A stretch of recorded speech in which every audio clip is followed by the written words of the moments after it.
আয়েশা সিদ্দিকা তুমি এমন জটিল প্রশ্ন কিভাবে বললে? আকাশের তারকা কত আছে সেটাও আমি কিভাবে জানবো? আমার উম্মতের মধ্যে কে বেশি ইবাদত করে সেটা আমি কিভাবে জানবো? আমার রাসূল সেই জবাব দিলেন না।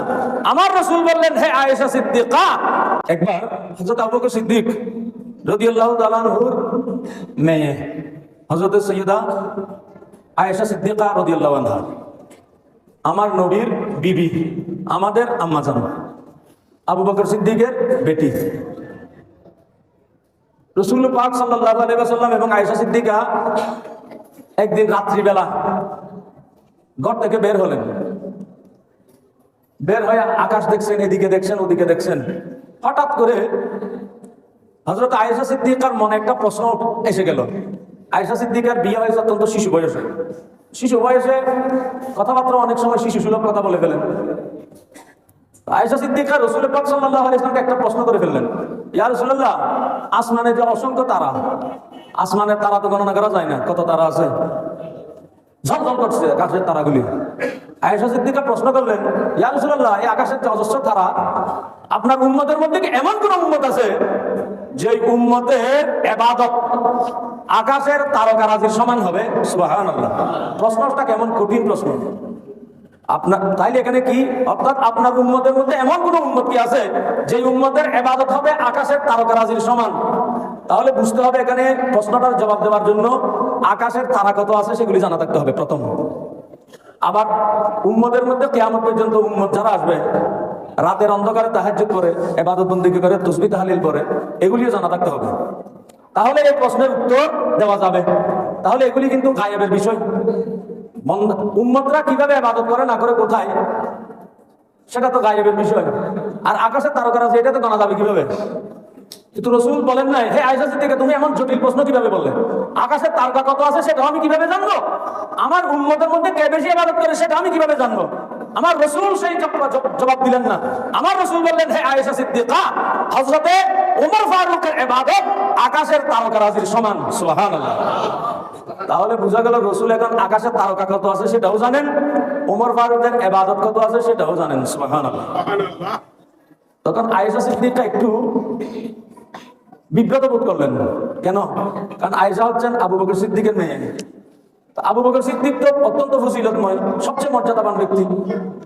হযরত আয়েশা সিদ্দিকা মনে করেছিলেন আবু বকর সিদ্দিকের নাম বলবেন আমার রাসূল, কিন্তু এখানে আবু বকর সিদ্দিকের কথা না বলে হযরত ওমর ফারুকের কথা বললেন।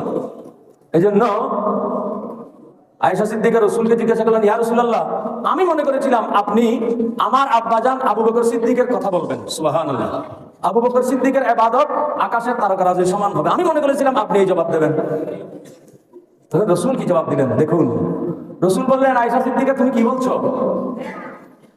ওমর ফারুকের ইবাদত আকাশের তারকারাজির সমান, আর আবু বকরের যে ইবাদতের কথা বলছো, আবু বকরের একটি রাত্রের ইবাদত ওমর ফারুকের সারা জীবনের ইবাদতের চেয়ে শ্রেষ্ঠ। সুবহানাল্লাহ। আবু বকরের এক রাত্রির ইবাদত, সেই রাত্রি কোনো বেশি তাহাজ্জুদ নামাজ পড়েছেন, সেই রাত্রি খুব বেশি নফল ইবাদত করেছেন, সেই রাত্রি খুব বেশি জিকির করেছেন, সেই রাত্রি খুব বেশি কোরআন তেলাওয়াত করেছেন, তাই নয়। সেই রাত্রি কোন রাত্রি? যে 3 রাত্রি আবু বকর সিদ্দিক আমার রাসূলের সাথে হিজরতের রাত্রিতে ছিলেন, এই 3 রাত্রির এক রাত্রির ইবাদত হযরত ওমর ফারুকের সারা জীবনের ইবাদতের চেয়ে উত্তম। সুবহানাল্লাহ। ইনি হচ্ছেন সেই আবু বকর সিদ্দিক। তাহলে চিন্তা করেন এবার আবু বকর সিদ্দিকের ইবাদত কেমন। এক রাত্রির ইবাদত যদি, এক রাত্রির ইবাদতের অবস্থা যদি এই হয়, তাহলে আবু বকর সিদ্দিকের ইবাদতের হিসাব করা যাবে না। আর আবু বকর সিদ্দিক, যেখানে আবু বকর সিদ্দিকের ইবাদতের ব্যাপারে রাসূল সাল্লাল্লাহু আলাইহি ওয়াসাল্লাম এই স্বীকৃতি দিলেন। কি স্বীকৃতি?